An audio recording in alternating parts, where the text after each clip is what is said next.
For some political watchers, President Obama's economic troubles are bringing back memories of 20 years ago when a similar set of problems led to re-election defeat for the first President Bush. National Journal Congressional correspondent Major Garrett has been comparing the two presidents' records on the economy, and he joins us now. Major, good morning. We're going to get to that in just a second. Good morning. President Obama, 6 speeches in 7 days. Yep. I guess the big question, we've heard some of our political reporters there around the country. How is this playing to the people right now? It's playing well to the audience it's most directed to, which is a Democratic audience. The president's first obligation politically is to reconstitute his base. If you look at the polling data from June to August, the president for the first time began to lose some within his coalition who've been the most stubbornly and persistently supportive. Who am I talking about? Voters who make more than $90,000 a year, voters who have postgraduate or graduate degrees or even bachelor's degrees, Hispanics, upper income whites. Those began, even women began, 16, 12, 14, 12%. In June to August, key elements of the president's Democratic base began to walk away.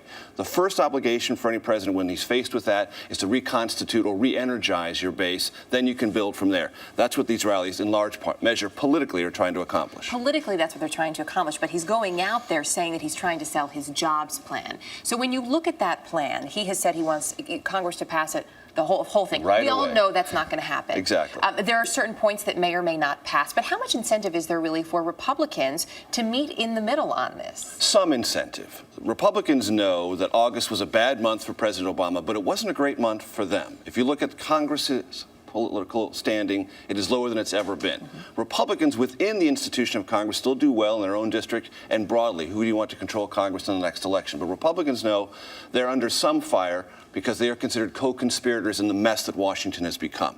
So they're going to cooperate on some small issues. About a third of the president's plan is probably going to get through.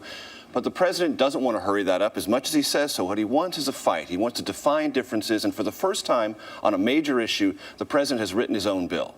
Remember, on health care, on financial regulation, on the stimulus, what did he do? He left the details to Congress. Now he's got the details himself. That's a marker he's laid down, something he can fight for, again, to reconstitute that base. And something that he's carrying around as well. Let's talk about this Bloomberg poll here. 51% of Americans do not believe the jobs plan is going to help lower the unemployment rate. How much is a second term resting on this plan right now? I won't say it's all resting on it, but the president, if he doesn't get the plan passed, has to establish fighting grounds that differentiate himself from the Republican opposition in Congress and the eventual Republican nominee. That Bloomberg poll indicates that it's possible that voters are just simply not listening or not believing in ways they might have before the president's ability to change the trajectory of the economy. And if you look at the special election results on Tuesday, the Democrats lost a seat here in Brooklyn, the 9th Congressional District, by 9 points. The president's approval rating in that district in 12 days dropped 12 points, which means his speech did nothing.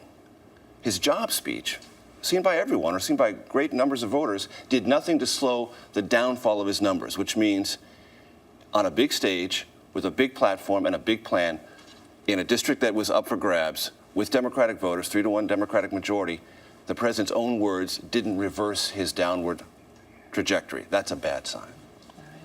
Great to have you with us this morning. Thanks for Good to coming be by. with I look you. forward to speaking with you more as we continue Sure. along the trail to 2012.